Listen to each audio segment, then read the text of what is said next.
My mother gave my daughter's prom dress to my niece, saying, "Just shut up and get another one, your pathetic daughter needs to stop being so needy."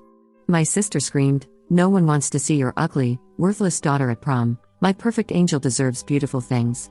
Dad snarled, "Your girl doesn't need to be seen anyway." Mom added, "Now stop whining, we have a princess we need to dress." I stayed silent as my daughter sobbed hysterically.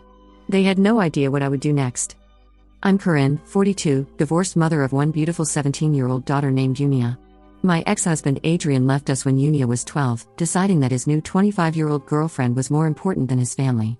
Since then, it's been just Unia and me against the world, and I've worked 2 jobs to make sure she never felt like she was missing out on anything. My family has always been complicated. My sister Jessica, 38, has always been the golden child. She married rich, lives in a mansion, and has a daughter named Vera who's 18 and a senior like Unia, though Vera is 8 months older. Vera has always been treated like royalty by my parents, while Unia has been treated like an afterthought. My parents, Clive and Naomi, have made it crystal clear throughout the years that Jessica's family is their priority, not mine. Unia is absolutely gorgeous, inside and out. She has long, dark hair, bright green eyes, and the kind of smile that lights up a room. More importantly, she's kind, intelligent, and works incredibly hard in school. She maintains a 4.0 GPA while working part-time at a local bookstore to help with our expenses. She's never complained about our modest apartment or the fact that we can't afford designer clothes like her cousin Vera. Vera, on the other hand, is spoiled rotten. Don't get me wrong, she's a pretty girl, but she's cruel, entitled, and has never worked a day in her life. She expects everything to be handed to her on a silver platter, and unfortunately, my family has always obliged. 3 months ago, Unia started talking about prom. She was so excited, and honestly, seeing her face light up when she talked about it made my heart sing. She'd been asked by this sweet boy named Brent from her AP chemistry class, and she was over the moon. The only problem was the dress. I knew I couldn't afford one of those expensive prom dresses that cost hundreds or even thousands of dollars. But I also knew how important this was to Unia. So I started putting aside every spare penny I could find. I took on extra shifts at both my jobs, sold some of my old jewelry, and even donated plasma twice a week for 2 months. After weeks of saving and searching, I found the perfect dress at a boutique that was going out of business. It was originally $800, but I managed to get it for $200 because it had a tiny stain near the hem that the seamstress said she could easily fix. It was a stunning emerald green gown that matched Unia's eyes perfectly. The dress had delicate beadwork along the bodice and flowed beautifully to the floor. When Unia tried it on for the first time, she actually cried tears of joy. "Mom, it's perfect," she whispered, twirling in front of our bathroom mirror. "I feel like a princess." That moment made every extra hour I worked, every meal I skipped, every sacrifice worth it. My daughter deserved to feel beautiful on her special night. I took the dress to be altered and cleaned, and it came back looking absolutely stunning. The stain was completely gone, and the seamstress had made it fit Unia like it was custom-made for her. We hung it carefully in my closet to keep it safe until prom night, which was still 6 weeks away. Last Saturday, Unia was at work when I got a call from my mother. "Corinne, I need you to bring Unia's prom dress over to Jessica's house immediately," she said without any preamble. "What? Why?" I asked, confused. "Vera needs it for her prom tonight. The dress she ordered online doesn't fit properly, and she's in tears. You need to bring Unia's dress right now." I felt my blood pressure spike. "Mom, absolutely not.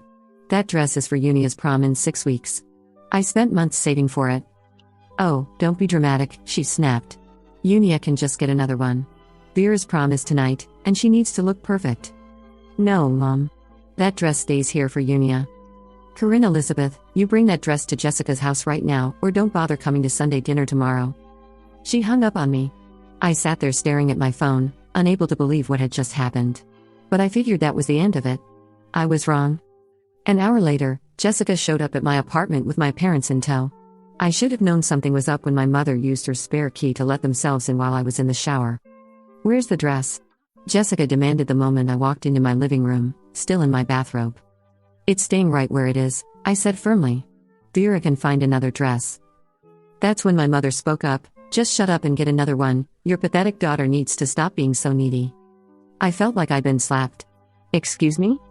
Jessica jumped in, her voice rising to a shriek. "No one wants to see your ugly, worthless daughter at prom. My perfect angel deserves beautiful things." I couldn't believe what I was hearing. These were supposed to be the people who loved Unia and me. My father, who had been silent up until this point, finally spoke up with a snarl. "Your girl doesn't need to be seen anyway." My mother added with a dismissive wave, "Now stop whining, we have a princess we need to dress." I stood there in shock as they pushed past me toward my bedroom. I heard my closet door open, and I snapped out of my daze just in time to see Jessica emerging with Unia's beautiful dress in her arms. "Put that back right now," I said, moving to block the doorway. "Move," Jessica said coldly. I said, "Put it back." My mother stepped between us. "Corinne, get out of the way. Vera is more important than Unia, and it's time you accepted that." That's when I heard the front door open. Unia was home early from work because they weren't busy.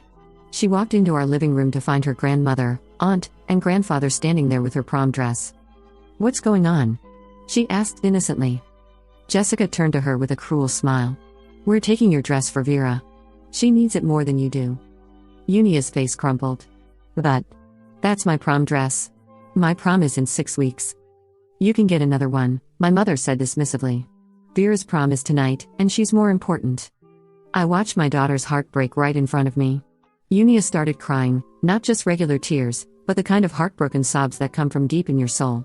She collapsed onto our couch, holding her stomach like she was in physical pain. "Please," she whispered between sobs. "Please don't take my dress. I've been so excited. Brent is expecting me to look beautiful." My father actually laughed. "Beautiful? Let's be realistic here." That's when Unia started sobbing hysterically. The sound of my daughter's heartbreak was the most devastating thing I'd ever heard. And I stood there and let it happen. I stayed silent because I was in complete shock at the cruelty of my own family. They walked out with a dress while Unia cried on our couch. I just stood there, paralyzed by the magnitude of what had just happened. After they left, I held my daughter while she cried for 2 hours straight. She kept asking me why they hated her so much, and I had no answer. "How do you explain to your 17-year-old that your own family is toxic and cruel?" "I'm not going to prom," she finally whispered. "I can't face Brent or anyone else. How can I explain that my own family thinks I'm too ugly and worthless to deserve a dress?" That's when something inside me snapped. I realized that by staying silent, by not fighting harder, I had failed my daughter in the worst possible way. But I wasn't going to fail her again. That night, after Unia finally cried herself to sleep, I sat in my kitchen with a cup of coffee and really thought about what had just happened. This wasn't the first time my family had been cruel to Unia, but it was definitely the worst. I started thinking about all the other incidents over the years that I had brushed off or tried to excuse. When Unia was 13, my mother forgot to invite her to Vera's birthday party, claiming there wasn't enough room even though Vera had invited half her grade. When Unia asked why she wasn't invited, my mother said, "Well, sweetie, some parties are just for special girls." I should have said something then. When Unia was 14, she won first place in the regional science fair. My parents attended Vera's soccer game the same day instead of Unia's award ceremony, saying Vera's game was more important for her future. Unia accepted her award with just me cheering from the audience. I should have made them choose. When Unia was 15, she needed glasses. My parents immediately offered to pay for Vera's expensive designer frames when she decided she wanted glasses too, even though her vision was perfect, but told me I was spoiling Unia by getting her anything more than the basic frames covered by insurance. Unia was so embarrassed by her thick, unflattering glasses that she squinted through classes rather than wear them. I should have confronted them then. When Unia was 16, she got her first job at the bookstore. My mother's response was, "Well, I suppose it's good that she's learning her place early." When Vera got a car for her 16th birthday, a brand new BMW, Unia was told she was lucky to have a bus pass. I should have stood up for her then. The pattern was clear, and I had been enabling it by staying silent. Every time I told myself I was keeping the peace, I was actually teaching Unia that she didn't deserve to be defended. I was teaching her that her feelings didn't matter as much as avoiding conflict with my family. But the dress incident wasn't just favoritism. It wasn't just thoughtlessness. It was deliberate cruelty designed to hurt my daughter on one of the most important nights of her teenage life. They had looked at my beautiful, sweet Unia and called her ugly, worthless, pathetic, and said she didn't deserve to be seen. They had made her sob hysterically and then walked away without a single moment of remorse. I thought about Unia's face when she first tried on that dress. The pure joy, the way she stood a little taller, the confidence that radiated from her. Then I thought about her face when they took it away. The devastation, the way she curled in on herself, the way she said she wasn't going to prom because she couldn't face anyone. My family had stolen more than a dress. They had stolen her confidence, her joy, her sense of self-worth. And they had done it deliberately, with malice. That's when I knew I couldn't just get Unia another dress and pretend this hadn't happened. This was a pattern that would continue for the rest of Unia's life if I didn't stop it now.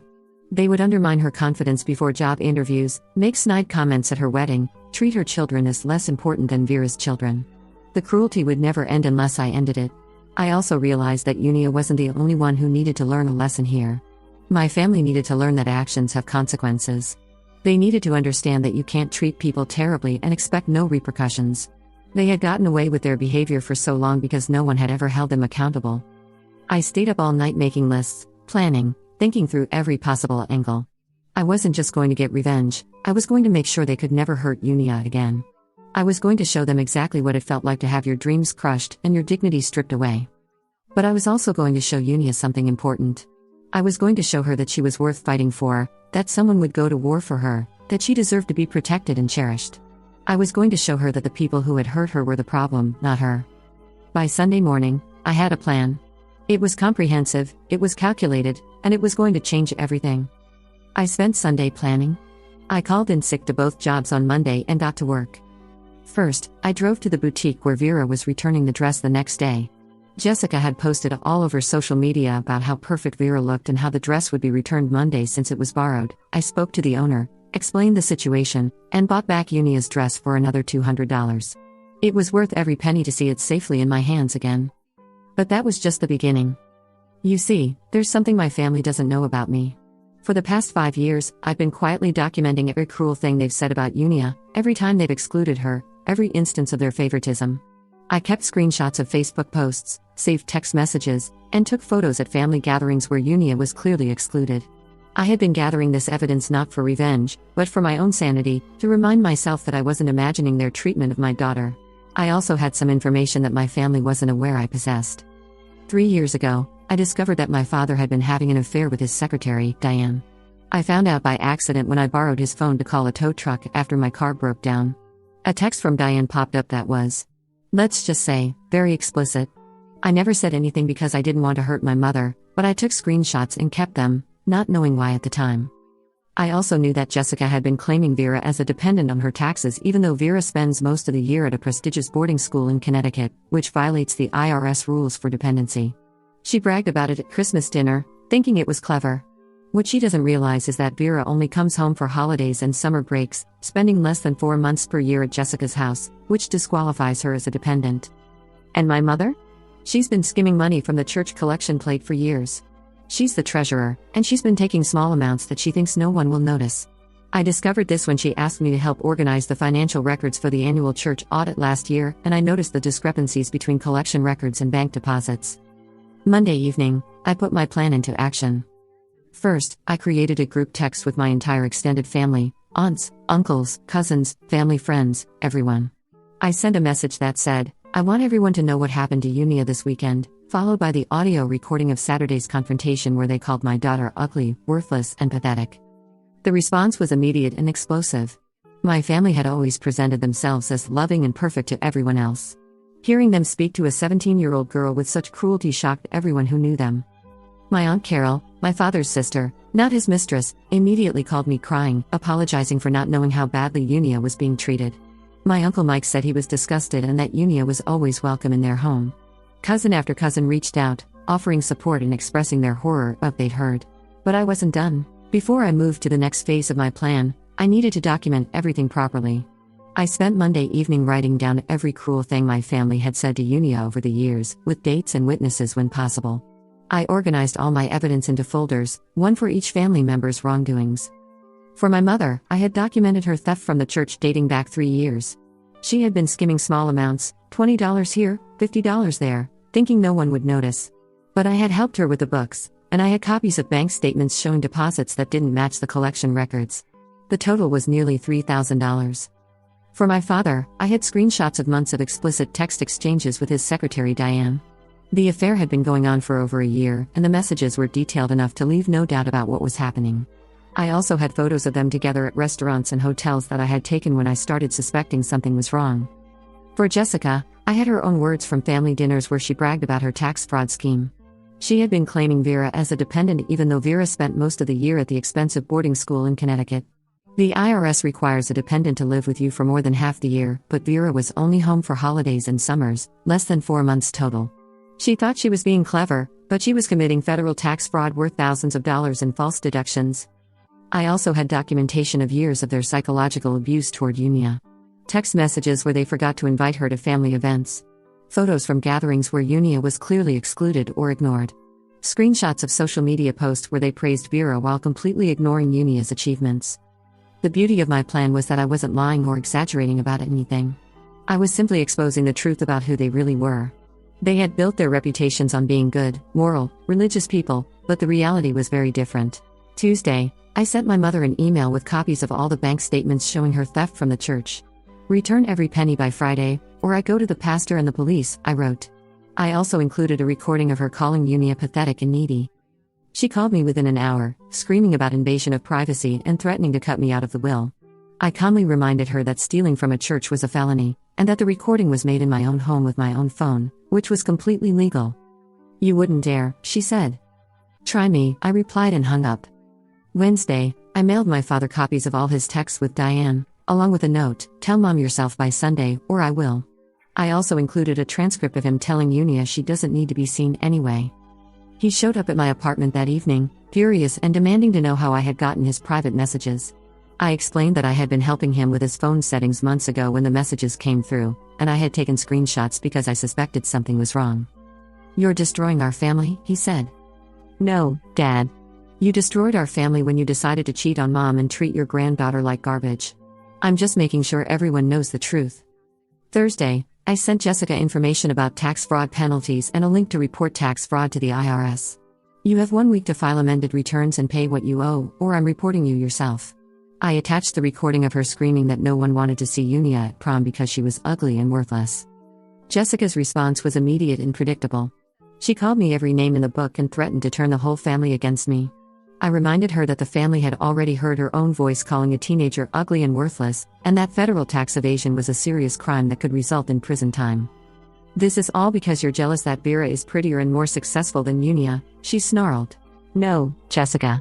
This is because you're a cruel, entitled woman who thinks she can hurt my daughter without consequences. You're about to learn otherwise. By Thursday evening, the panic was setting in for all of them. They had realized that I wasn't bluffing, that I had real evidence of their wrongdoings, and that I was serious about exposing them if they didn't face consequences for what they had done to Unia. They tried different tactics throughout the week. My mother attempted to bribe me, offering to pay for Unia's college if I would just forget about this whole misunderstanding. My father tried intimidation, showing up at my workplace to threaten me in front of my coworkers. Jessica tried manipulation, claiming that Vera was devastated by the family drama and that I was hurting an innocent child. But I held firm. They had hurt my innocent child, and now they were going to face the consequences. But the real masterpiece was what I did Friday. I had planned a surprise for Unia. While she was at school, I worked with Brent and Unia's best friend Leora to plan something special. I'd reached out to Brent earlier in the week to explain what had happened and to ask for his help. Brent, bless his heart, was furious on Unia's behalf and immediately agreed to help. We planned for him to pick Unia up from school and bring her to Leora's house, where I was waiting with a surprise. I had spent the week not only getting Unia's original dress back but also buying her a second dress, shoes, jewelry, and booking her a spa appointment for hair and makeup. The second dress was even more beautiful than the first, a midnight blue gown with silver beading that made Unia look like a movie star. When Unia walked into Leora's house and saw everything laid out for her, she broke down crying again. But this time, they were tears of joy. Mom, how did you afford all this? She asked. Don't worry about that, I told her. You deserve to feel like a princess on your prom night. What I didn't tell her was that I had liquidated my small savings account and sold my car to pay for everything. I would take the bus to work and figure out transportation later. Unia's happiness was worth more than my convenience. The truth was, creating this perfect prom experience for Unia had cost me $1,800 total. The second dress was $650, shoes were $120, jewelry was $180, the spa day was $300, photographer was $250, and various other extras brought it to $1,800. Combined with the $200 I spent buying back the original dress, I had spent $2,000 total, but every penny was worth seeing Unia's confidence restored. But watching Unia's face light up made every sacrifice worth it. She had been so broken after what my family did to her, questioning her own worth and beauty. Seeing her confidence return as she was pampered and treated like the princess she truly was, that was priceless. Brent had been incredible throughout this whole process. When I first called him to explain what had happened, he was furious on Unia's behalf. "Mrs. Johnson," he said, "Unia is the most beautiful girl in our school, inside and out. Anyone who can't see that is blind."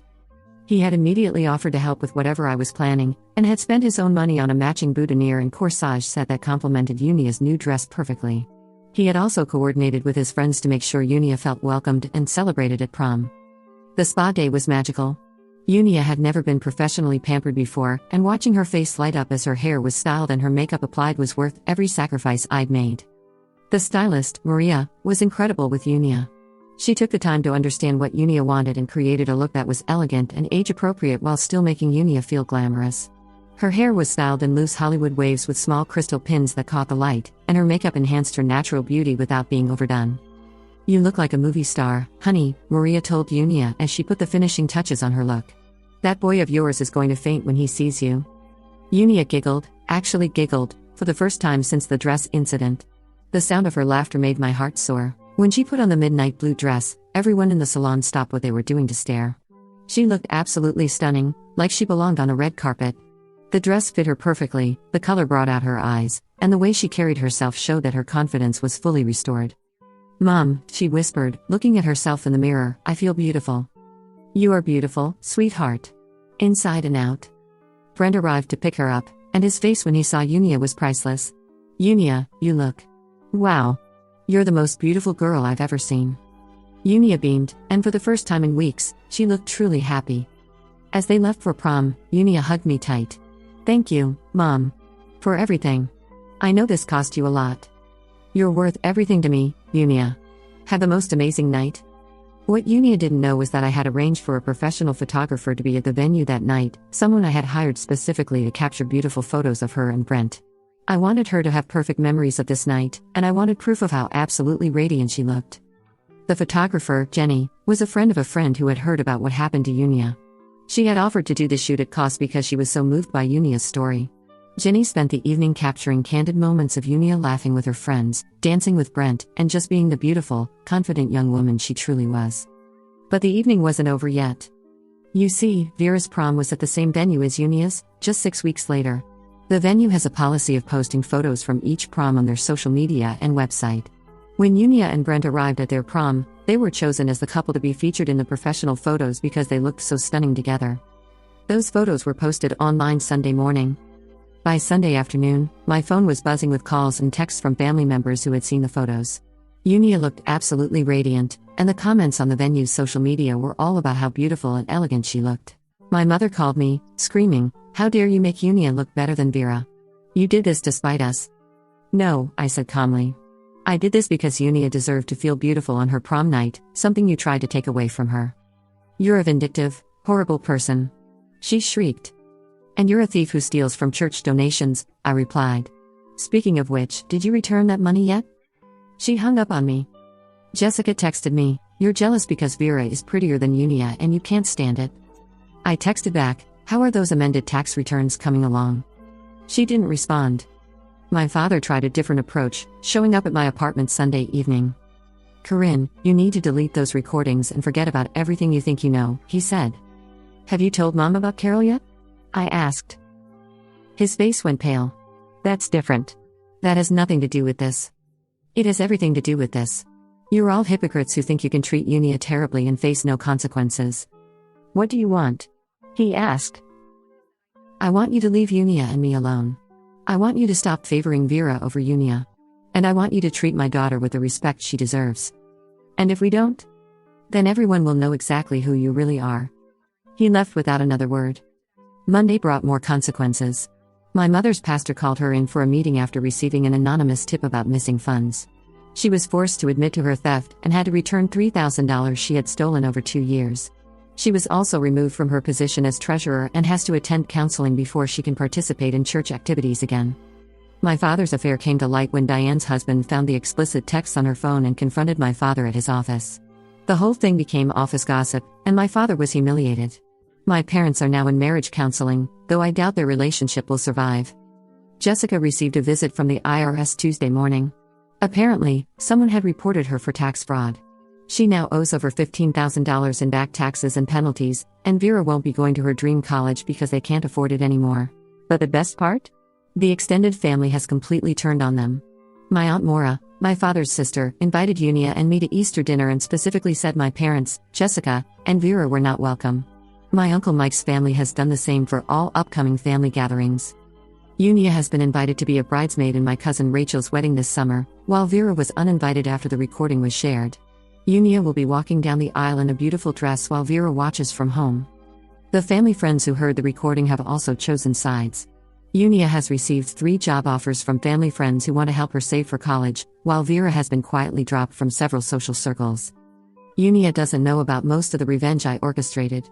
She thinks the consequences my family is facing are just natural results of their actions becoming public. She's happier than I've seen her in years, feeling loved and supported by the family members who actually matter. Last night, Unia came into my room before bed and hugged me tight. "Mom, thank you for always fighting for me," she said. "Even when it's hard. I will always fight for you, sweetheart. Always. I know you sold your car to pay for prom," Leora's mom told me. I started to deny it, but she shook her head. "It's okay, Mom. I just want you to know that I see how much you sacrifice for me, and I love you for it. But you don't have to fight my battles anymore. I'm strong enough now to stand up for myself." She was right.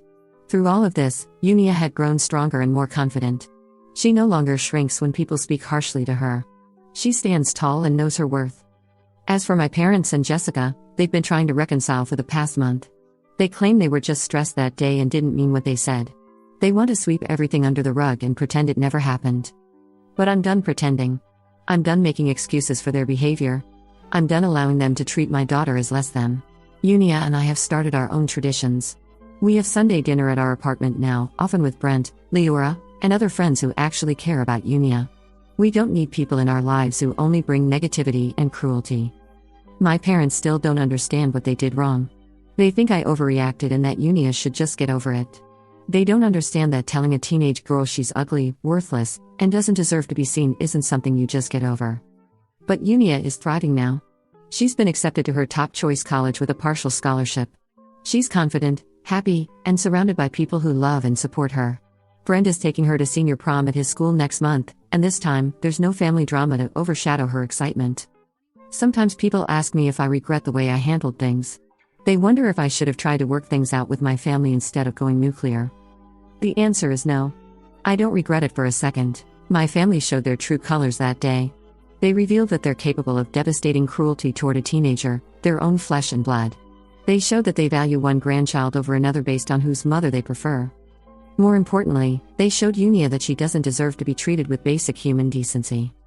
I couldn't let that stand. I couldn't let my daughter grow up thinking she was less valuable than her cousin. I couldn't let her believe that the people who are supposed to love her unconditionally think she's ugly and worthless. So yes, I destroyed my relationship with my parents and sister. Yes, I caused them consequences that will follow them for years. Yes, I made sure everyone in our family and social circle knows exactly who they are beneath their fake perfect facades. And I do it all again in a heartbeat. Because at the end of the day, Unia knows she's loved, valued, and worth fighting for. She knows that when someone tries to tear her down, there are people in her corner who will stand up for her. That's worth more than any relationship with people who would call a teenage girl ugly and worthless while stealing her prom dress. Unia is beautiful, inside and out. She's kind, intelligent, hardworking, and deserving of all the love in the world. Anyone who can't see that doesn't deserve a place in our lives. My daughter learned an important lesson through all of this. You don't have to accept mistreatment from anyone, even family. You have the right to surround yourself with people who see your worth and treat you accordingly. As for Vera, I hope she eventually learns that being handed everything in life doesn't make you better than other people. I hope she learns kindness and empathy before it's too late. But mostly, I hope Unia continues to shine as brightly as she did on prom night, surrounded by people who love her for exactly who she is. Sometimes the best revenge isn't elaborate schemes or public humiliation. Sometimes the best revenge is simply refusing to let cruel people dim your light and making sure they face the natural consequences of their actions. Unia's light is shining brighter than ever, and I couldn't be prouder to be her mother. Update: it's been 6 months since I originally posted this, and I wanted to share how everything turned out. Unia started college in the fall and is absolutely thriving. She's studying pre-med with a minor in psychology, inspired by her desire to help people who have been through trauma. She's made amazing friends, joined the debate team, and has been selected for a research program with one of her professors. Brent and Unia are still together, and he transferred to a college nearby so they could stay close. He's been such a positive influence in her life, and watching them support each other's dreams has been beautiful. My parents and Jessica have tried multiple times to reconcile, but their attempts always come with conditions and excuses.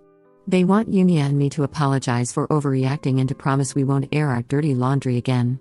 We've declined every time. The consequences of their actions have continued to unfold. My mother was eventually asked to step down from several volunteer positions when word spread about her behavior. My father's marriage barely survived his affair, and he's had to take early retirement due to the scandal at his workplace. Jessica and her husband divorced last spring. Apparently, the financial strain from the tax penalties combined with Vera's increasingly difficult behavior was too much for their marriage to handle. Vera has struggled significantly with the loss of her privileged status and has been in and out of therapy. But here's the thing I've learned: I don't take pleasure in their downfall. I'm not happy that my family imploded. What I'm happy about is that Unia is free from their toxicity and able to flourish. Unia recently told me that she's grateful everything happened the way it did because it taught her to recognize her own worth and not accept less than she deserves from anyone. "Mom," she said during our last phone call, "I used to think I had to earn love by being perfect. Now I know that real love is unconditional, and if someone can't give me that, they don't deserve a place in my life." That's the lesson I hoped she would learn, and hearing her say it with such confidence made every difficult moment worth it. We're building new traditions, new relationships, and a new life based on mutual respect and genuine love. Unia is surrounded by chosen family who celebrate her successes and support her through challenges. Sometimes you have to lose everything to realize what truly matters. For Unia and me, what matters is each other and the people who choose to love us unconditionally. That's a lesson worth fighting for.